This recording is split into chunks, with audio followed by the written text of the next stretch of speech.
A remarkable night in the history of the WNBA, live from the Brooklyn Academy of Music. I'm Howard Megdal.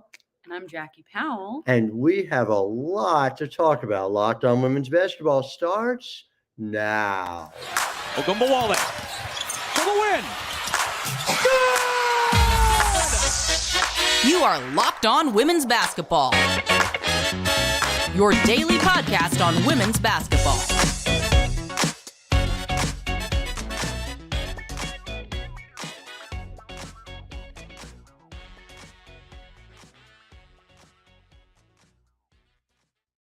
Well, hello there and happy draft night. I'm Howard Megdal.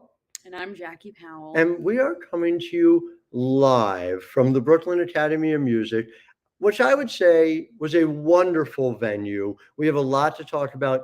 Caitlin Clark is going to be right up top. Of course, the first overall pick, but 36 young women had the opportunity to see their dreams come true, their names get read. And Jackie, before we get into the details of that, I just want to start. What did you think of the experience as a whole around here? Oh, I thought it was so, I guess vivacious is the word I would use, because we were sitting in the media room for a lot of it.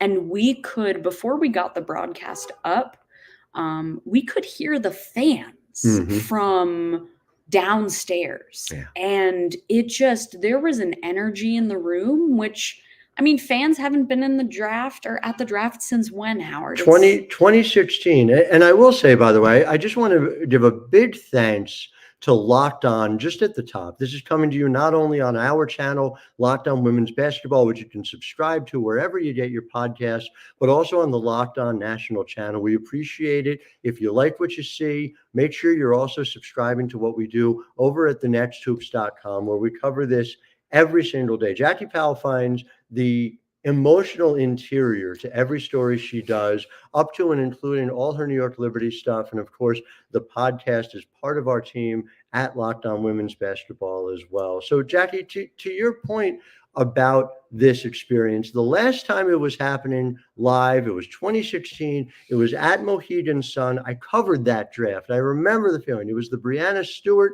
goes #1 draft. I have very, very pleasant memories of watching players as the night went on, and it took about 4 hours, taking off their heels and running back and forth across what was then a red carpet. They hadn't even made it an orange carpet. This felt, though, also very grown up, from seeing the crowds coming together, watching everybody coming together on the orange carpet now, right on through the professional level, that people were able to answer their questions. We had, 15 in the draft room this year? Yes, 15, I believe. Who jumped out at you among the players we talked to tonight? Because a lot of them we've had the chance to cover in the midst of our other coverage. Some of them were new to me. I know I have an answer, but for you, who was the most impressive person you met tonight out of all the draft picks?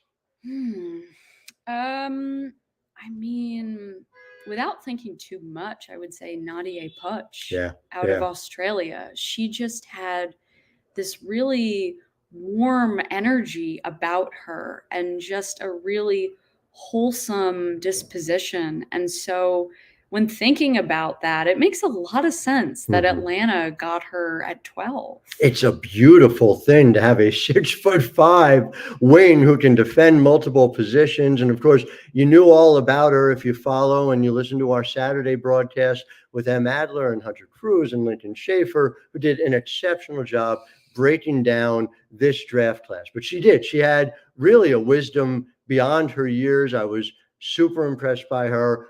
I'll tell you who I was impressed by, and it's not someone new. And people who watch the show and have listened to the show have heard her. She's been a multi-time guest on the podcast. But Charisma Osborne gets picked 25th overall. And her time with us reminded me very much, very different player, Megan Gustafson. Megan Gustafson was the last person in the green room, I want to say 2019, if memory serves, and came out there and spoke to us. And there were fewer of us then in 2019, but said, I think they're wrong and I'm going to go out and prove them wrong. And Charisma Osborne comes and makes a similar set of statements today. It's a good fit for her in Phoenix. I think she can make that team. What do you think?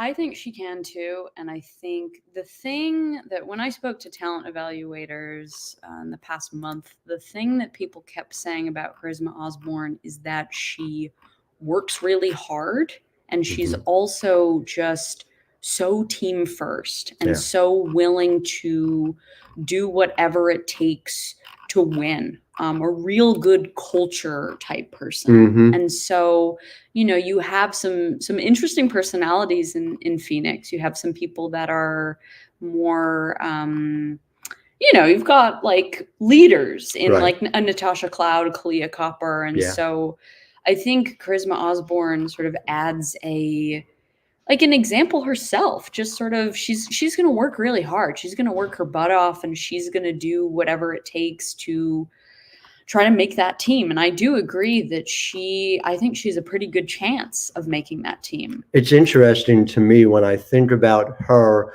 the thing she most wanted to come back to school and do was to evolve her three-point shot. And it started strong, and then it really came back to earth. She ended up shooting about 32% from three. That is a Phoenix team that really needs more perimeter shooting and more efficient perimeter shooting. But, the problem with going off of college stats is effectively you're going off, a 35-game sample in most instances. I have real questions as to whether we accurately understand what Charisma Osborne can be as a three-point shooter, because consistently her free throw shooting is off the charts. Excellent. So I do think there's another level for her to reach. I know she'll put in the work to reach it. It's just fair to wonder whether her draft night would have been more like that of Nika Mule, who ended up going early second round. Nika also put in the time. They both worked hard, but Nika puts up a 40%. And that number, that has a psychological effect on teams that are watching. I just also want to talk about the Indiana Fever. And yes, I am on record as saying Caitlin Clark is going to be an excellent WNBA player. I agree. Right away.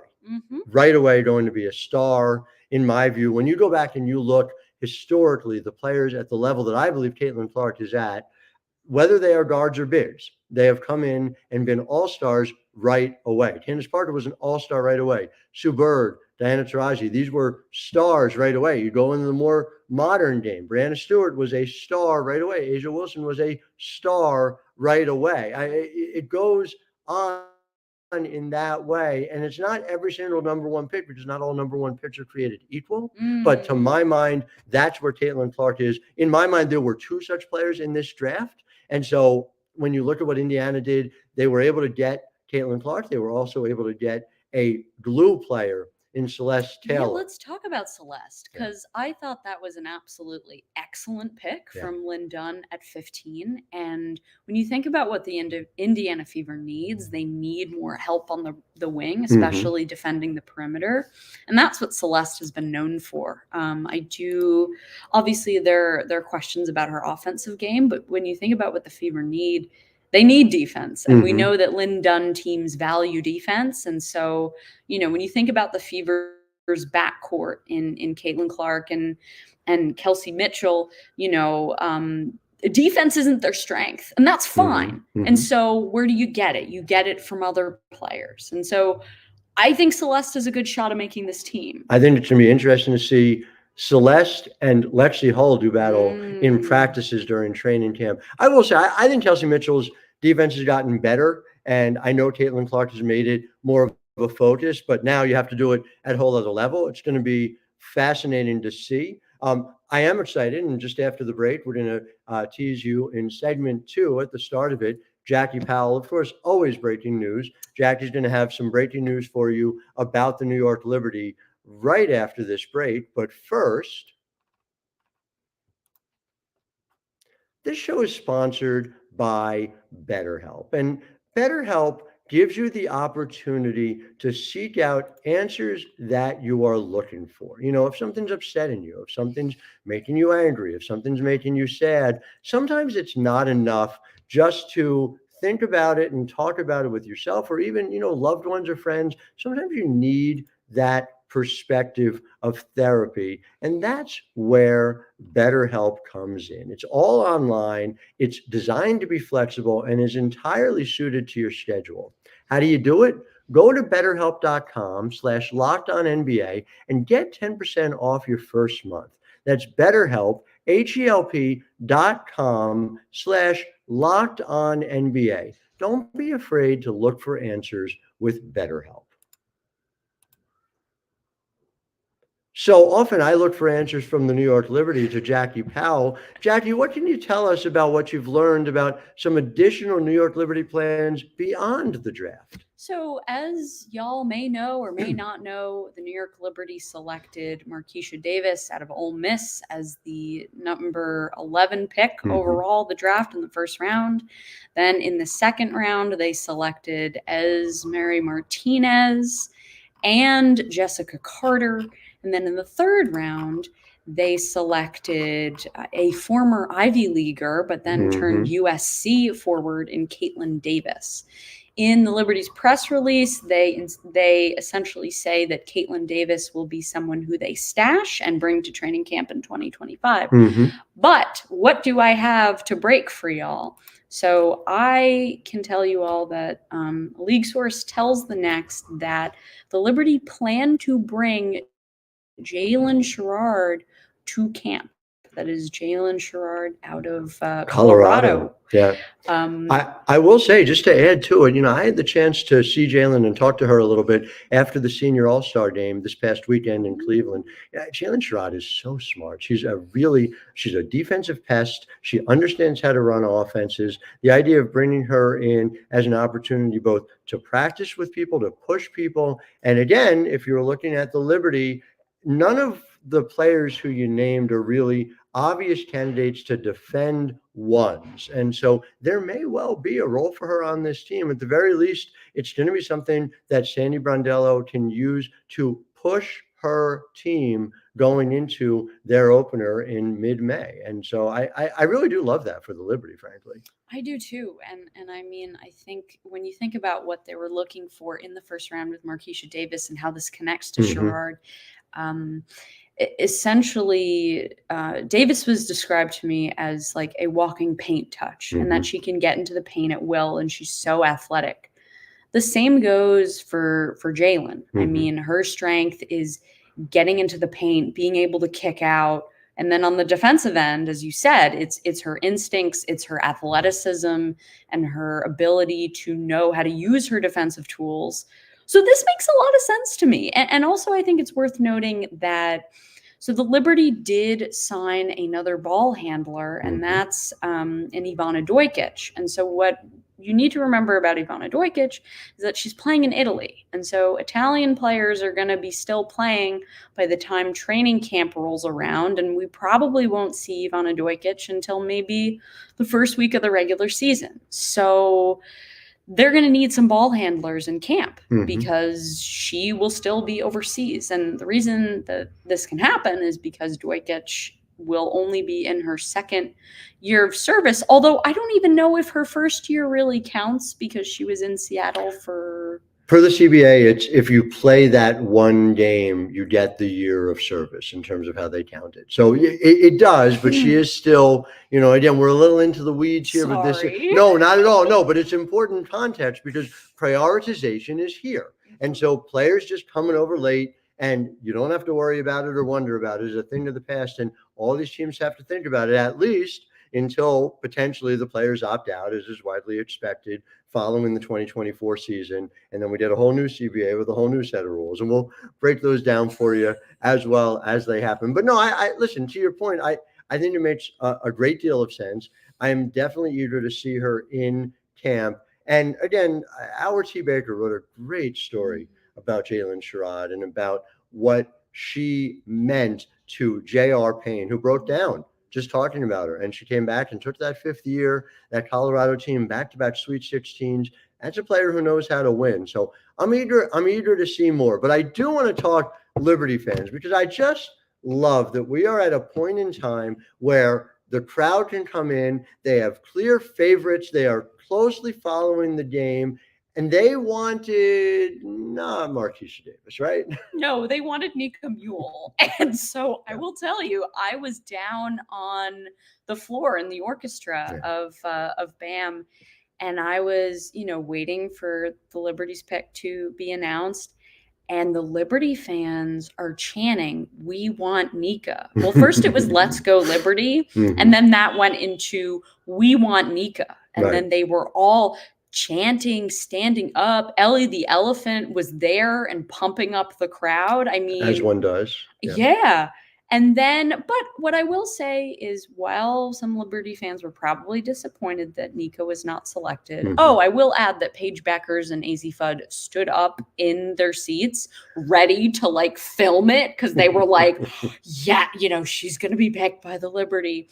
But when Marquisha Davis was announced, she got a standing ovation from the crowd. I mean, the Liberty fans stood up and they applauded her and seemed excited. And so, yeah, that was quite a scene to behold. But Nika Mule, she was selected, I believe, 3 picks later? 14 by Seattle. And that's a good fit. She has an opportunity to make that team. I mean, Jade Melbourne is going to give her a run for her money when it comes to that backup point guard spot. But Nika Mule, she put in the time. I remember talking to her back in October, and I was asking her about what she remembered about it.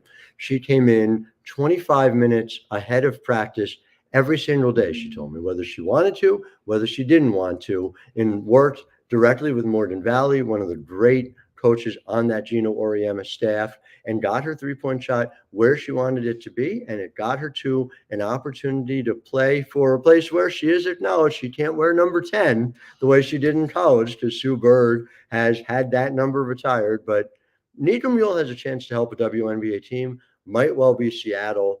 And I love the idea of the sounds of this. I know we're not quite at the point yet, like some of the more established league drafts where commissioners get booed and picks get roasted over the coals. And I think that's okay. I don't think we need to necessarily emulate, let us say, the energy of New York Jets fans on NFL draft night. I don't know that the WNBA is growing a lot and it's growing up, and we're all delighted to see so much of that. But, maybe keep the Jets over on the NFL side is just my thought. So no, but there weren't boos, which is what right. I think you're saying. That it was is. like they wanted something and they were cheering for it. They didn't get it, but they still gave her applause. You shouldn't boo Marquisha Davis under any circumstances. No. She didn't have a chance to help this team. I am curious to see Jessica Carter up close as well. Jessica Carter was somebody who, at certain points in her career, people assume would be a top 5 pick. And there's length upon length as far as her skill set, whether it's going to translate to the kind of offense and, frankly, the kind of defense that Sandy Brondello runs is an open question. Yeah. It's going to be a hard team. But look, it's going to be a hard team for anybody to make. At the end of the day, you're looking at a team that probably isn't made or broken by tonight's draft. In much the same way I think you'd say for the Las Vegas Aces, one reason why they took Elizabeth Kitley. And I do have to say, Liz Kitley, watching her fight through it, getting up onto the podium on a crutch, doing what she needed to do. And I asked her just about sort of the emotional divide between getting your name called today, but knowing your professional dreams have to wait. I mean, wasn't she impressive? She was very impressive. And so a question I was sort of asking different draftees throughout the night was sort of their memories of the WNBA growing up and sort of how the public perception of it changed. And she was really candid with me, and I really appreciated it. And she sort of said, hey, I have to be honest, but I didn't watch a lot of it until I started playing basketball in high school. And she said, the media coverage of the WNBA when I was growing up wasn't where it was now. And so I really appreciated just how open and honest she was able to be with, the trajectory of the league and the Mhm. issues that it's had. And I mean, I covered high school prospects, and not a lot of them knew about the WNBA. And I think if I were to cover high school kids, high school girls basketball, I think I would probably be getting very different answers. It is very different. It's getting very different fast. I've shared on the program, Juliet has her schoolmates now talking about Caitlin Clark. And for somebody who used to come in with Liberty attire on and get, oh, who's that? It means everything. And it just builds on itself. So listen, there are a lot of sleepers in this draft. We're not going to get to everyone, but we're going to be back talking about some sleepers. I got one at 8 and I got one at 34. And I know Jackie has some as well. But first, Monopoly Go.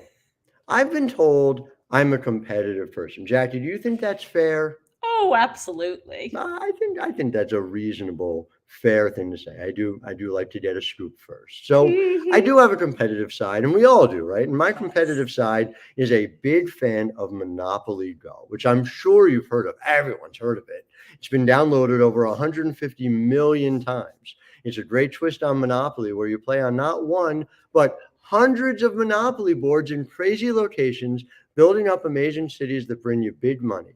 But the best part is messing with my friends. I can charge them rent on my iconic properties, just like classic Monopoly. I can rob the vault of riches for myself, like Mr. Moneybags, and the leaderboards show me who the biggest Monopoly tycoon is. It's me. But it's not just my competitive side that loves it. You can team up with friends and people all around the world in time tournaments to earn huge rewards. So get in the game and join your friends.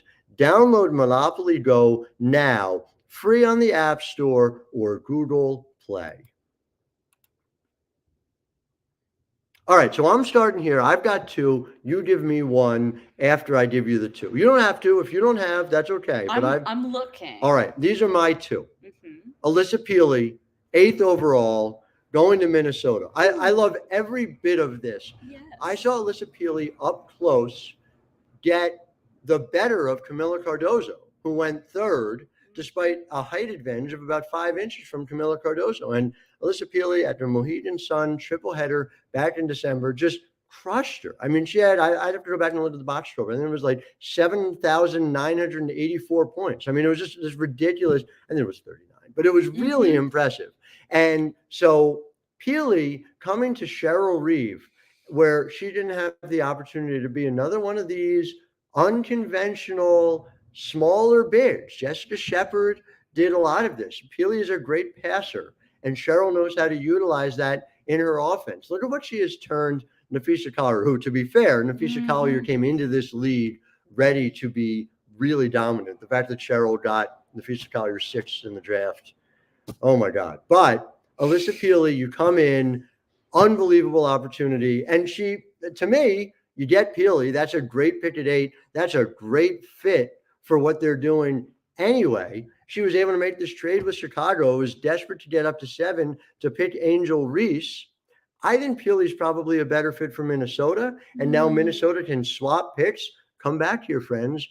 2026, the night that happens, when Minnesota is able to swap picks with Chicago, it all started here. So a very big deal. There's more to that trade. We'll get into it, especially as we get into WNBA previews. So that's number 8. If you have yours ready, that's great. If not, I'm going with my second one. Go with your second, because I'm looking at the board here. Number 34, Abby Shue to the Connecticut Sun. I love it. That's a Sun team that's going to be really tough to make.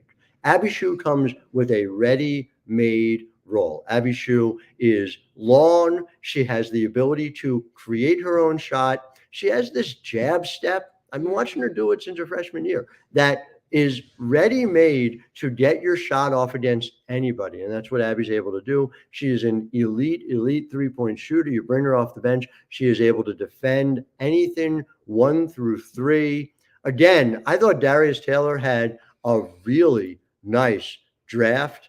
Abby Shue at 34 is one that people won't talk about the same way. They'll talk about some of the earlier picks. Mhm. That said, I just absolutely believe that Abby Shue can help a WNBA team. Saw her again at the Senior All-Star Game, which, by the way, Senior All-Star Game, what a miraculous thing, long overdue. Mhm. Really impressed what Dan Mahalik did putting that together. Let it be the first of many now that we're doing it again after a delay of 18 years. But Abby Shue, absolutely somebody who's going to play meaningful minutes in this league. I'm willing to go out on a limb and say it.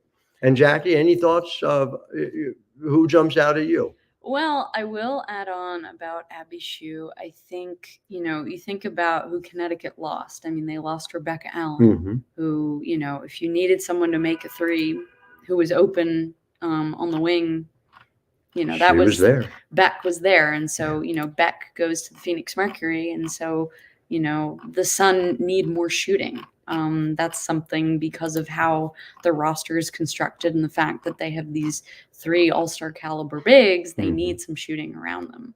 So I think that's a very good fit. You know who I'm looking at? Yeah. I'm looking at Kayleen Truong. Yes. In the second round, chosen by the Washington Mystics. What was her overall? She was 21st. Yeah.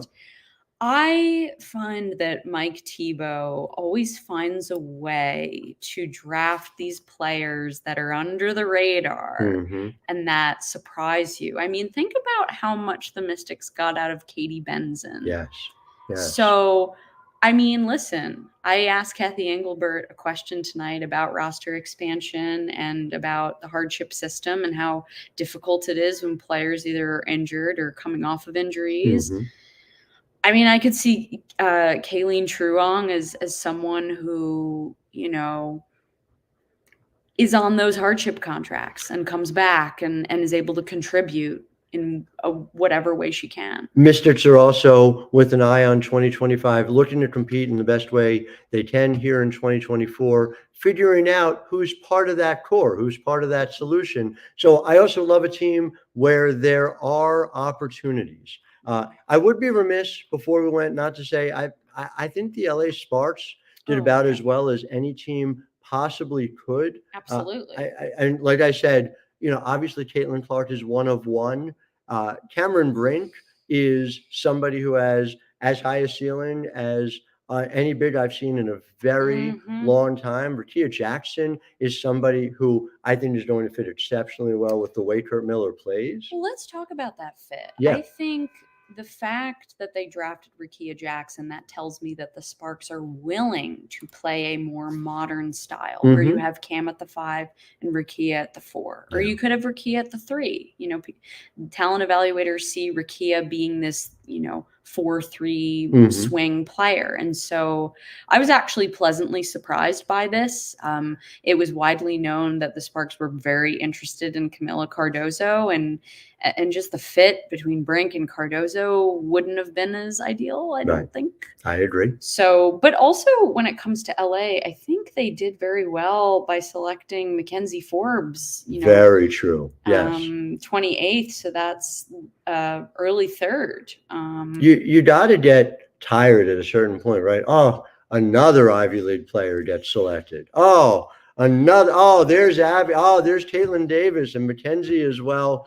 Yeah, no one's tired of it, especially, who's least tired of it in the world is the great Jen Hatfield, who covers the Ivy League for us at the Next. But no, listen, I've been on this for a long time. The Ivy League, they play really good basketball. And they're smart. And everyone's understanding this now, and it's really wonderful to see. Well, before we go, and we're about out of time here, and who knows when we get kicked out of BAM, but just your final thoughts before that happens. Jackie, what did we find? I'm going to start, and so I don't want to put you on the spot. What do you feel like was the biggest thing we learned about the WNBA tonight? For me, it goes back to what Kathy Engelbert said, talking about specifically expansion, wanting to get to 16 teams by 2028. Now we have an on-ramp. Now we've got a flow. Oh, here's what that looks like. 16 teams by 2028. And just, I'll be frank,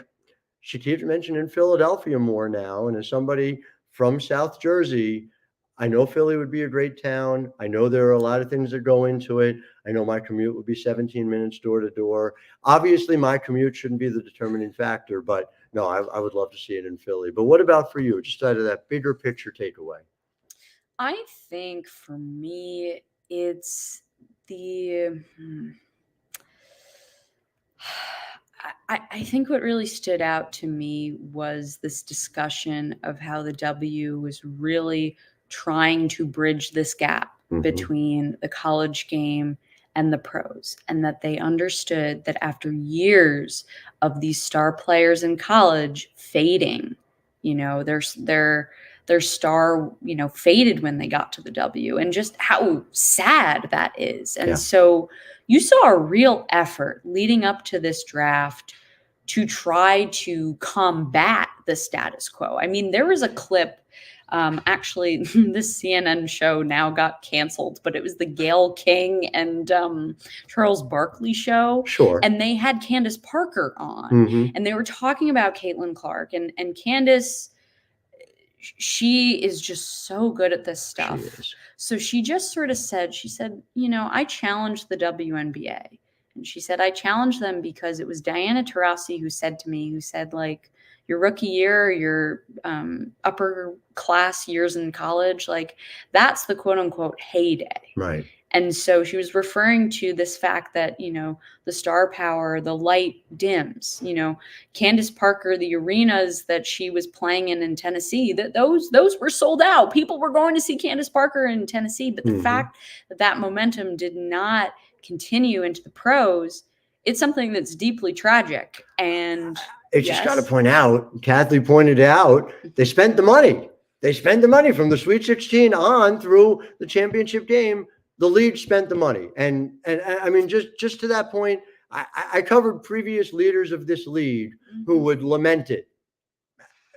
Kathy Engelbert and the WNBA this year did something about it. So there's so much more to get to on this. We are out of time. I am so delighted every time I get the chance to cover this lead with you, Jackie Powell. Thank you for your time. To our listeners, thank you for making us your first listen every day. Make sure you're subscribing at Locked On Women's Basketball at YouTube or wherever you get your podcasts, and check out all that we're doing over at thenexthoops.com. Until tomorrow, because your team every day, I'm Howard Megdal. And I'm Jackie Powell. And this is Locked On Women's Basketball. Happy draft night, everybody.